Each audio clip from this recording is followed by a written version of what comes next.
دیکھو یہ آپ سے ہی بھی بڑھ گئے، اور شروع آپ نے کیا ہے رکو جاتے وقت، رکو سے آتے وقت اور سجدے میں جاتے وقت، کہیں کرتے ہیں کہیں نہیں کرتے۔ حدیث میں تو 6 جگہ آئی ہے، اتفاق ایک پر ہے، بقیہ متروک ہے یا مختلف ہی۔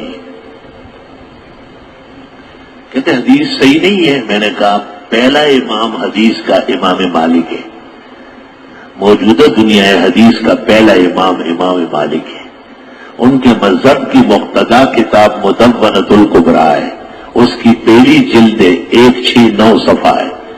امام مالک فرماتے احادیث الرفع کلھا ضعیفہ الا عند الافتتاح۔ رفع دین کی پہلی تکبیر کے علاوہ تمام مقامات کا کہ حدیث ضعاف ہے، کمزور ہے، ناقابل عمل ہے۔ اس لیے مالکیہ کے یہاں رفع دین نہیں ہے نا، بالکل نہیں۔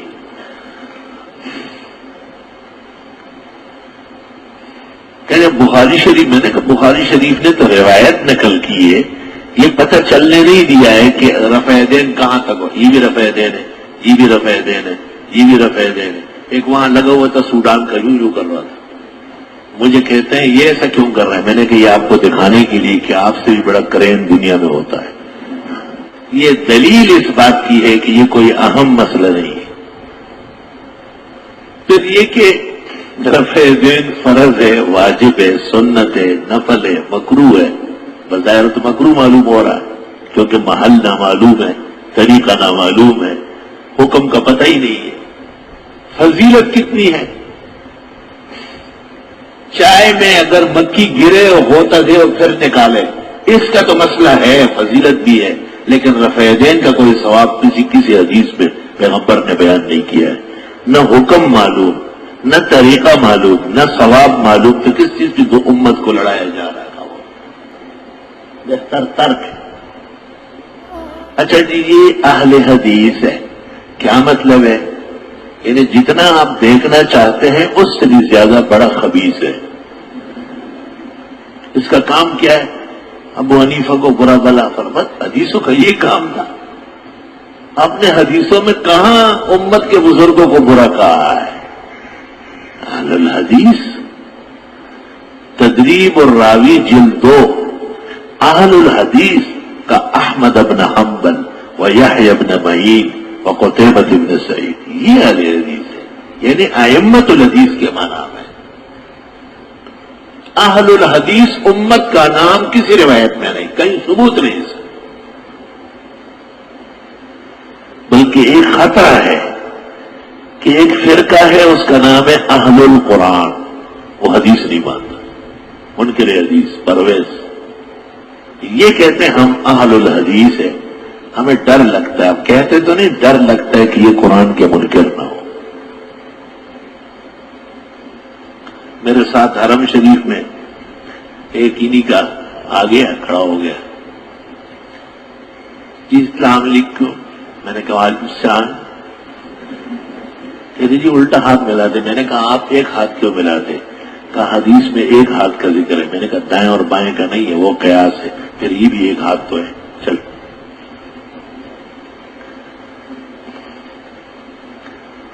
تو کہتے یہاں کیسا ہے؟ میں نے کہا کہاں؟ کعبہ شریف میں۔ میں نے کہا ابھی جنازہ ہو گیا، آپ نے پڑھا؟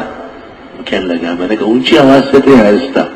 کہ نہیں اونچی آواز سے تو نہیں، آہستہ ہے۔ میں آپ کس طرح پڑھتے ہیں؟ ہم تو اونچا پڑھتے ہیں۔ تو میں نے کہا مجھ سے پوچھتے کہ کیسا ہے، شرم نہیں آئی؟ میں نے کہا وتر کتنے ہوئے؟ کہا 3۔ میں نے کہا آپ کتنا پڑھتے؟ کہا 1۔ میں نے کہا پھر بھی شرم نہیں آئی۔ قنوت آپ کب پڑھتے؟ کہا فجر میں۔ میں نے کہا وہ وتر میں پڑھ رہا ہے۔ تو یہ ہمارے لوگ ہیں آپ کے؟ آپ کا ان سے کیا تعلق ہے؟ اختلاف رفع دین امین بالجا وہ ائمہ کا ہے، تو نور الاضاء سے لے کے بخاری تک بیان ہوتا ہے، کوئی نئی بات تھوڑا ہی ہے۔ خیر جی، مجھے کہتا ہے کہ اماموں کو ماننا چاہیے۔ میں نے کہا آپ اس امام کو مانتے ہیں یا نہیں؟ کہ اس کو تو مانتا ہوں، ان کا غرض کے لیے، اگر نہ مانے تو نماز نہیں ہوگی۔ تو جس کو یہ مانتے ہیں امام، اس کو نہیں مانو گے؟ اب وہ کون ہے؟ میں نے کہا امام احمد ابن حنبل۔ چاروں ائمہ متفق ہے کہ جنازہ آہستہ ہے، سرن ہے، جہرن نہیں،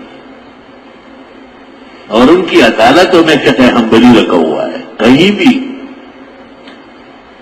تو مجھے کہتے ہیں یہ اہل حدیث نہیں ہے. میں نے کہا آپ بھی اہل حدیث ہے. کہا میں نے کتنی حدیثیں یاد ہے؟ کہ یاد تو ایک نہیں. میں نے کہا صرف شرارت والی باتیں یاد کی، فساد والی، جگڑنے والی. حدیث یاد نہیں تو اہل حدیث کیسے ہے؟ آپ کا فرض بنتا ہے کم از کم بخاری بدل الوحی تو یاد کرو اگر کتاب الایمان و علم آپ کو یاد نہیں ہے.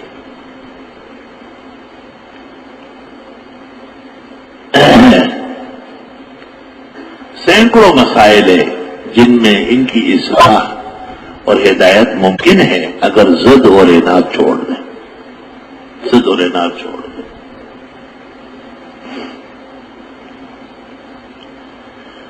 تو مغرب کی نماز ہو گئی. مجھے کہتا ہے امین زور سے کہنا چاہیے آہستہ کہنا چاہیے؟ میں نے کہا آہستہ کہنا چاہیے. اچھا یہاں تو زور سے ہوا. میں نے کہا 5-10 آدمی تیرے جیسے کمکلوں نے پڑھا ہوا. شور تو بہت ہوا. میں نے کہا تو لاؤڈ اسپیکر کی وجہ سے ہوا. یہ سب نہیں پڑھتے ہیں. میں نے کہا میں آپ کے ساتھ کھڑا ہوں اور آپ سے اچھا مسلمان نظر آ رہا ہوں. میں نہیں پڑھتا، میرے ساتھی نہیں پڑھتے. میں نے کہا یہ سب پورا گل لے نا تو اگر 200 آدمی ہو ان میں سے 5 یا 10 تو اگر 3000 آدمی بیٹھے اور 2 آدمی کھڑے ہو تو شور مچائے تو آواز تو ان کی ہوگی جو 2 ہے. وہ جو 2 کم 3000 ہے ان کی تو آواز نہیں ہوگی. تو کہنے لگے ہم کیوں پڑھتے ہیں؟ میں نے کہا آپ کو دھوکہ دیا گیا ہے، مغالطہ دیا گیا. کہنے لگے کیسے؟ میں نے کہا آپ کو کہا گیا کہ صحابہ کرام آمین زور سے کہتے تھے. کہا بالکل یہی کہا گیا. میں نے کہا اچھا آپ نے قرآن پڑھا ہے، قرآن پہ ایمان ہے؟ ہم نے کہا ہاں. میں نے کہا لا ترفعوا اصواتکم فوق صوت النبی. اللہ فرماتے نبی کی موجودگی میں اپنی آوازیں نہ اٹھانا. اگر 100 صحابہ آپ کے پیچھے کھڑے ہیں اور پیغمبر مصلی پہ اکیلے ہیں اور آپ نے کہا ولضالین اور صحابہ سو کے آمین تو آواز اٹھ گئی یا نہیں؟ تو اس آیت کا کیا جواب ہے؟ خبر واحد جانتے ہو اور نص قطعی نہیں سمجھتے ہیں. میں نے کہا اگر کبھی ایسا ہوا بھی ہے تو یا تو مغالطہ ہوا ہے یا اس آیت سے پہلے ہوا ہے. اس آیت کے بعد صحابہ نے نبی کے ہوتے ہوئے شور مچایا ہو اس کا ایک ثبوت پورے دین میں نہیں. اس لیے اصل ترک ہے جہر کا، نہ کہ وجود جہر ہے. حضرت امام شافعی رحمت اللہ علیہ نے بھی کے اندر کہا ہے لا احب الجہر بالتامین. مجھے بھی امین بالجہر پسند نہیں ہے. یہ جملہ ہے کتاب الام کا، لا احب الجہر بالتامین.